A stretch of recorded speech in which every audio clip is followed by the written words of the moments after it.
Hadith number 314. It was narrated from Abdullah bin Mas'ud. The Messenger of Allah went to the toilet and said, "Bring me 3 stones." So I brought him 2 stones and a piece of dung. He took the 2 stones and threw the dung away, saying, "It is impure." Hadith number 316. Salman said that one of the idolaters said to him, while they were making fun of him, "I see that your companion, the Prophet, is teaching you everything, even how to relieve yourselves." He said, "Yes indeed. He has ordered us not to face the Qibla, prayer direction, nor to clean ourselves with our right hands, and not to be content with anything less than 3 stones, which are not to include any excrement or bones." Hadith number 317. Abdullah bin Harith bin Jaz, Az Zubaydi said, "I am the first one who heard the Prophet say, 'No one among you should urinate facing towards the Qibla,' and I am the first one who told the people of that." Hadith number 318. It was narrated that Abu Ayyub Ansari said, "The Messenger of Allah forbade the person who went to the Ghat to face the Qibla. He said, 'Face towards the east or the west.'"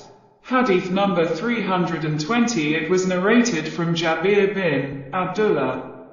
Abu Sa'id al-Khudri narrated to me that he bears witness that the Messenger of Allah forbade facing the Qibla when defecating or urinating.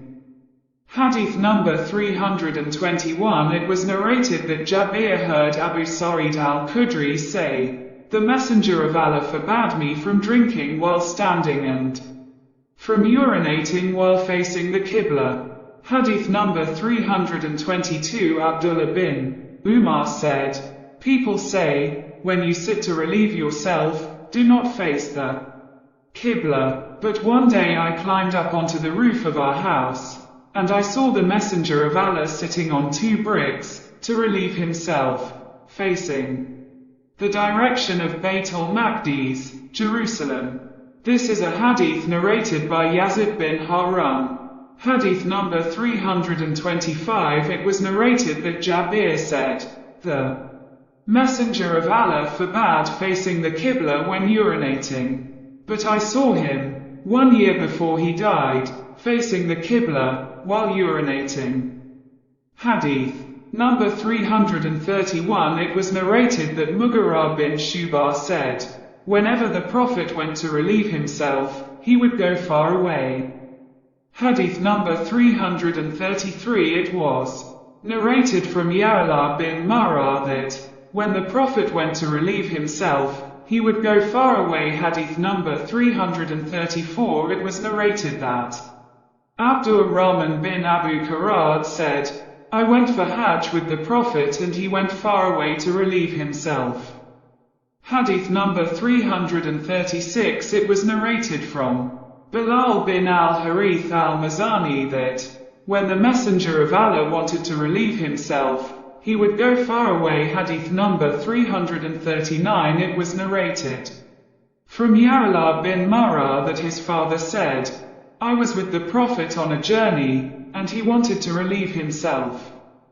He said to me, 'Go to those 2 small date palm trees and tell them, the Messenger of Allah orders you to come together.'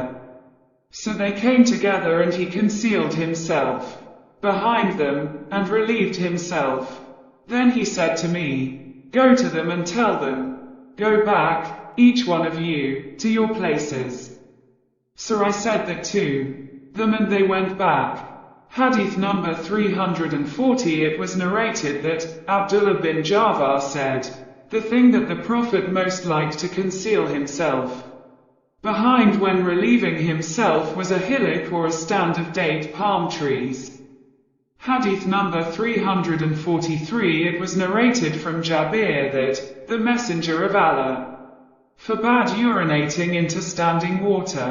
Hadith number 344. It was narrated that Abu Hurairah said, "The Messenger of Allah said, 'No one among you should urinate into standing water.'"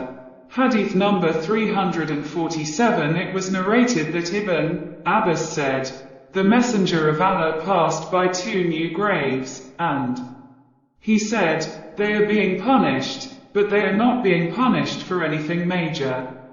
One of them was heedless about preventing urine from getting on his clothes, and the other used to walk about spreading malicious gossip." Hadith number 348. It was narrated that Abu Hurairah said, "The Messenger of Allah said, most of the torment of the grave is because of urine."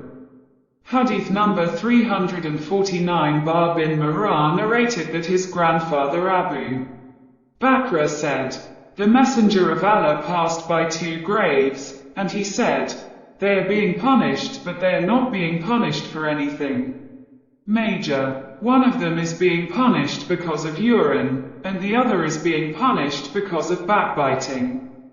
Hadith number 352. It was narrated from Jabir bin Abdullah that a man passed by the Prophet while he was urinating, and greeted him by the salam.